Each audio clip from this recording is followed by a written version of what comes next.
Abortion restrictions and new penalties are the focus of the Missouri State Legislature. Republicans say the bill is an important step for the state. Democrats say it is campaigning. Our Missouri Capitol reporter Hannah Falcon has both sides.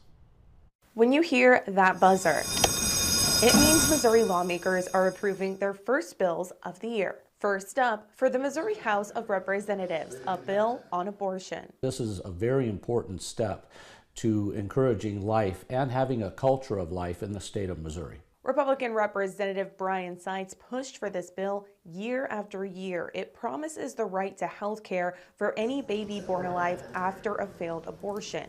Abortion providers could face the death penalty if malpractice is found under this bill. Missouri Republicans continue to focus on wedge issues. They continue to focus on the things that divide Missourians. They continue to focus on things that Missourians are not talking about day in and day out. Democratic Representative Ashley Ani says this bill only opens up abortion providers to lawsuits. This is nothing more than campaign messaging. This has nothing to do with politics. Seitz responds to the minority party by saying he's unconcerned about his next election.